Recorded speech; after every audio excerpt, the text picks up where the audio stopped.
Hoy vamos a hablar de un pueblo de las riberas del Río de la Plata, los charrúas.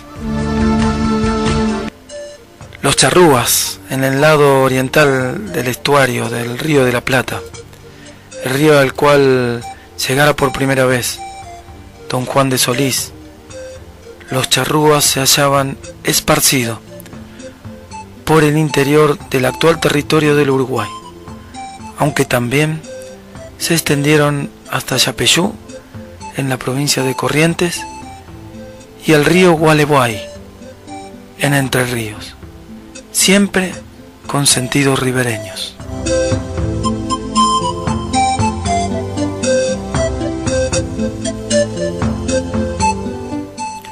En el término general, la designación charrúa incluye a 3 dialectos: los charrúas propiamente dichos, los huinoanes y los boanes, altos y robustos.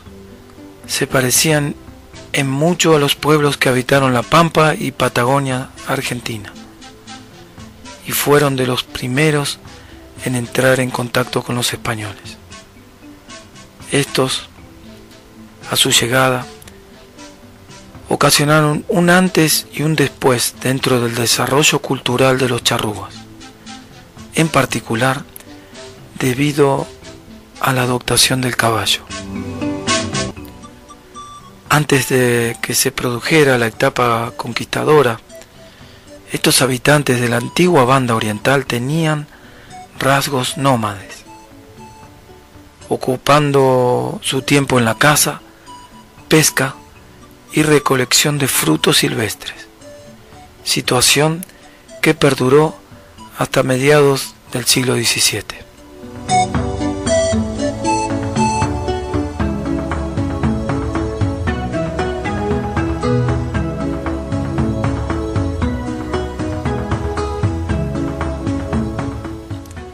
Los charrúas de la primera etapa tejían redes extensas que colocaban en encerronas de caminos o en lugares adecuados donde contener los animales a cazar.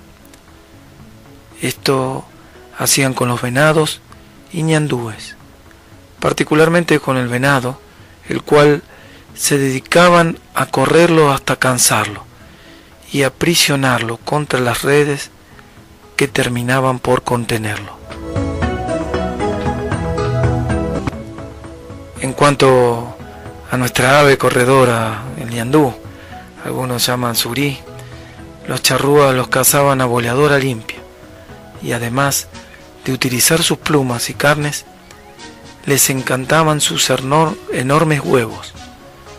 También sabían alimentarse con pescado, el que capturaban con canoas hechas de un solo tronco, que sabían tener 20 metros de largo, y con brotes de ceibo, los que al decir de muchos son muy nutritivos. Los charrúas, agrupados en bandas de entre 50 y 100 personas, cada familia habitaba su propia vivienda, que no era otra cosa que un toldo o paraviento sostenido por 4 estacas. Alrededor de estas se extendía una estera de juncos, dejando una de las paredes y el techo abiertos.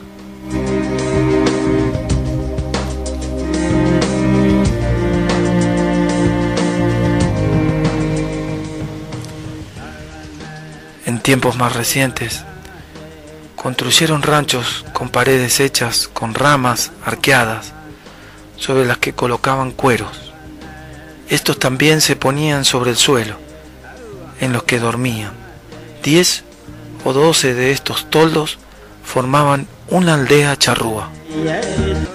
Al igual que los aborígenes de la Patagonia Argentina, colocaban sobre sus cuerpos el típico quillango o manto de piel, seguramente en las épocas invernales. El pelo iba hacia adentro, en tanto que el lado exterior era adornado con pinturas geométricas. En verano, por supuesto que el quillango pasaba mejor recuerdo y usaban un delantal de cuero o algodón.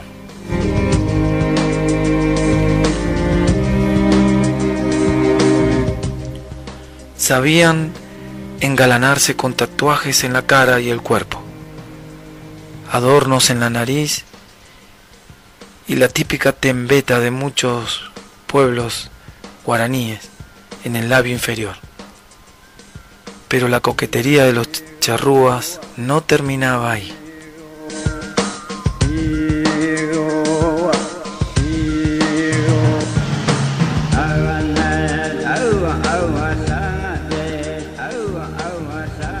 La coquetería de los charrúas no terminaba ahí porque además se hermoseaban con brazaletes de hueso de pescados, penachos de plumas y varias vinchas.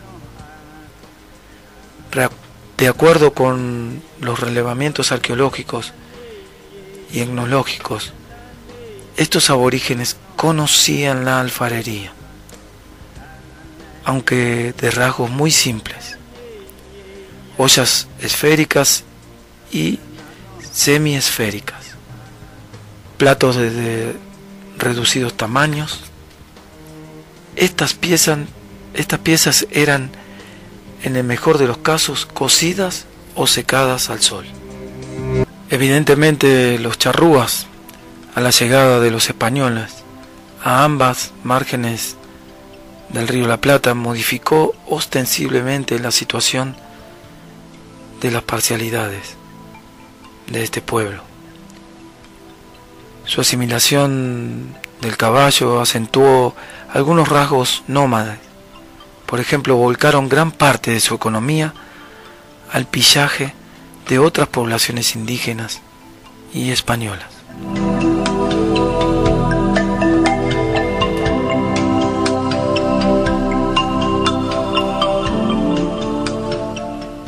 En pocos años, el ganado cimarrón salvaje, que se había criado libremente tras producirse el despoblamiento de la Buenos Aires fundada por Pedro Mendoza, se multiplicó de manera increíble, y así los charrúas consiguieron su comida diaria de manera mucho más fácil.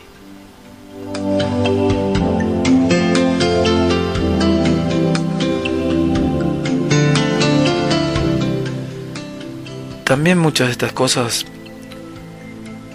implicó numerosos conflictos con los españoles asentados en la refundada Buenos Aires por Juan de Garay en 1580, Santa Fe, Colonia del Sacramento y Montevideo, que fue fundada en 1726, quien, a pesar de haber orquestado varias expediciones punitivas, no lograron dominarlos o encomendarlos.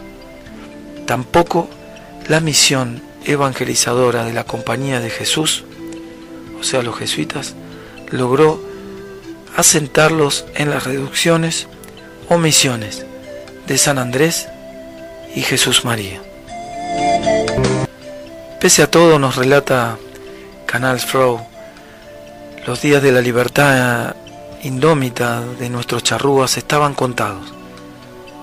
En 1750, vecinos de la ciudad de Santa Fe, ayudados por soldados, dieron una gran batida a los charrúas de Entre Ríos y los dispersaron completamente.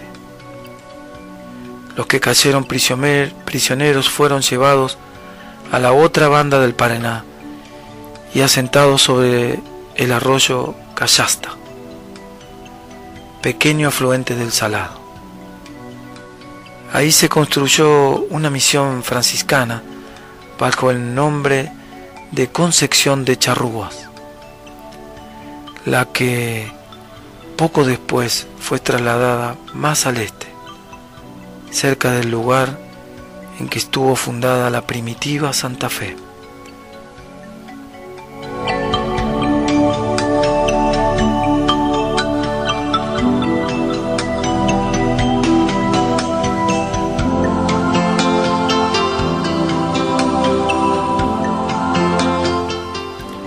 Hasta el día de hoy perdura el pueblo charrúa en una parte de las poblaciones indígenas de la Argentina. Finalmente podemos agregar que los charrúas desaparecieron alrededor de la segunda mitad del siglo XIX, aunque existen en nuestros días descendientes mestizados en el noroeste de la Compañía Uruguaya. La matanza de Salsipuedes. En abril del 1831, en Puntas de Queguay, se dio lugar a una matanza conocida como Matanza de Salsipuedes, a orillas del arroyo con ese nombre.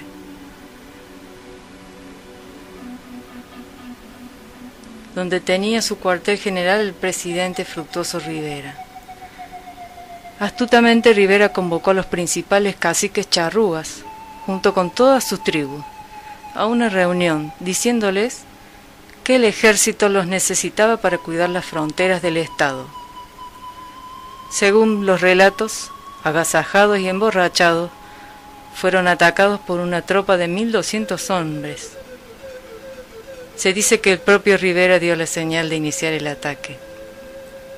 El saldo, según cuenta la historia, 40 indios muertos y 300 prisioneros.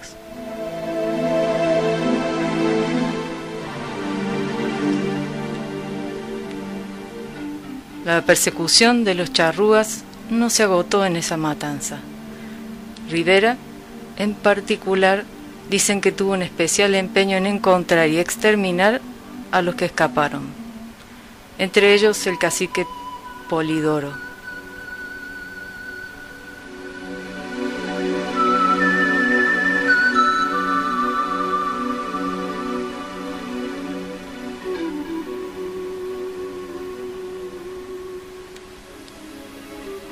En 1832 localizó un grupo de charrúas en una hondonada y en una emboscada los charrúas mataron a Bernabé.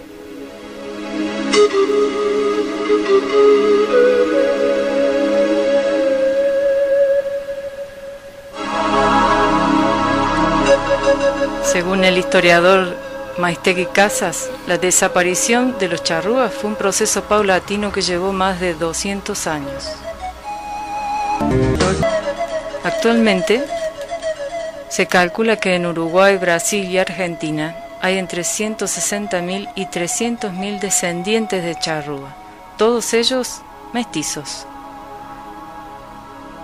Un grupo de estos lleva adelante un proceso de recuperación de su identidad indígena, especialmente en Entre Ríos, donde se han restablecido 6 comunidades charrúas. Las 4 leyes espirituales de la India. La persona que llega es la persona correcta. Es decir, que nadie llega a nuestras vidas por casualidad. Todas las personas que nos rodean, que interactúan con nosotros, están allí por algo, para hacernos aprender y avanzar en cada situación de la vida.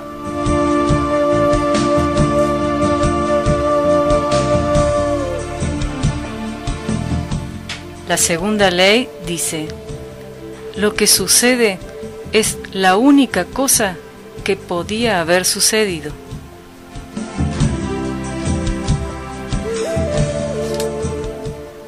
Nada, pero absolutamente nada de lo que nos sucede en nuestras vidas podría haber sido de otra manera, ni siquiera el detalle más insignificante. No existe el si hubiera hecho tal cosa, hubiera sucedido tal otra. No, lo que pasó fue lo único que pudo haber pasado, y tuvo que haber sucedido así, para que aprendamos esa lección y sigamos adelante. Toda y cada una de las situaciones que nos suceden en nuestras vidas son perfectas, aunque nuestra mente y nuestro ego se resistan y no quieran aceptarlo.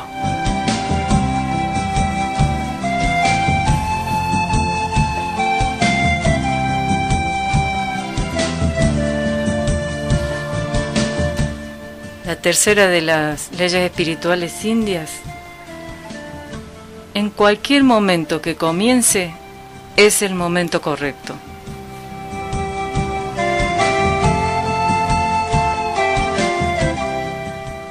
Todo comienza en el momento indicado, ni antes ni después, cuando estamos preparados para que algo nuevo empiece en nuestras vidas. Es allí cuando comenzará.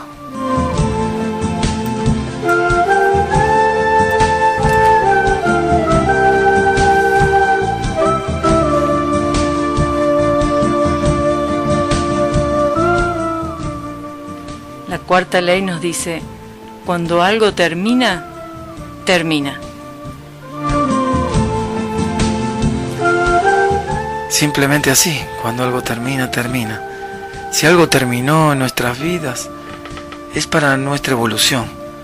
Por lo tanto, es mejor dejarlo seguir, adelante y avanzar, ya enriquecidos con esa hermosa experiencia.